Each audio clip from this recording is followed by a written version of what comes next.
इतनी भारी संख्या में यहाँ आए हैं, आप सबों का इस कार्यक्रम में आने के लिए आपका अभिनंदन करते हैं, आपका स्वागत करते हैं। और जब कोलंबिया यूनिवर्सिटी में वो पढ़ रहे थे अमेरिका में, तो वहां से उनको ये आभास हुआ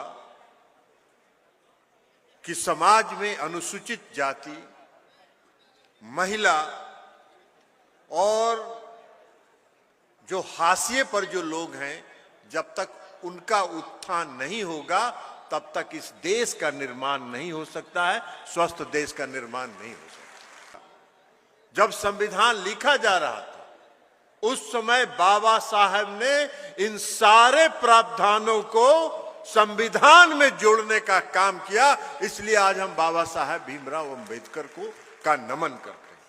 14 अप्रैल कल है, लेकिन उसकी पूर्व संध्या पर आज हम यहां बापू सभागार में बापू के नीचे, बापू के चरणों के नीचे बैठकर बाबा साहब भीमराव अंबेडकर को याद कर रहे हैं, उनको श्रद्धा सुमन अर्पित कर रहे हैं।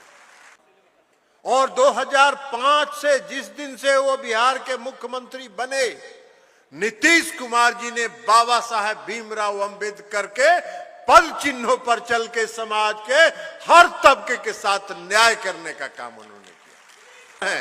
जो सबसे पिछली पंक्ति में समाज में खड़े हैं, उनके लिए विशेष प्रयास किया जाए और विशेष प्रयास करके उनको समाज के मुख्य धारा में लाने का काम किया जाए। यह काम नीतीश कुमार जी ने 2005 में सत्ता संभालने के बाद से ही प्रारंभ किया। और 2006 से बिहार में जो वर्षों से आरक्षण की व्यवस्था पंचायती राज व्यवस्था में समाप्त थी, उसको पुनर्जीवित करने का काम किया।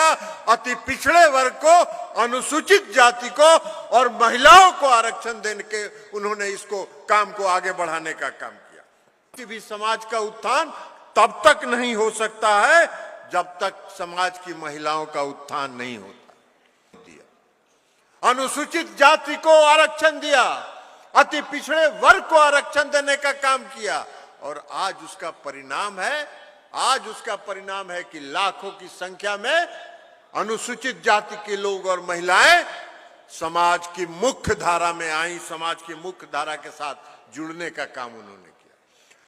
महादलित आयोग बनाकर महादलित वर्ग के लोगों के विशेष उत्थान के लिए उन्होंने काम करने का काम किया। जिले जिले में अंबेडकर छात्रावास का निर्माण कराया, जहां अनुसूचित जाति के लोग जाके रहते हैं और वहां पढ़ाई करते हैं। बिहार को अगर स्वस्थ बिहार बनाना है, विकसित बिहार बनाना है, बिहार को अगर आगे ले जाना है, तो समाज के हर तबके के साथ न्याय करना होगा। उसमें हम बिहार प्रदेश जनता दल यू के अध्यक्ष थे। नीतीश कुमार जी ने ये जब सोचा कि अनुसूचित जाति और अति पिछड़े और महिलाओं को आरक्षण देना है, समाज के मुख्य धारा में लाना है, तब मालूम हुआ कि पंचायत में आरक्षण को नहीं देना है। इसलिए पिछली सरकार, लालू प्रसाद जी की सरकार ने सुप्रीम कोर्ट में एक मुकदमा डाल के और उसको ठंडे बस्ते में डाल देने का काम किया।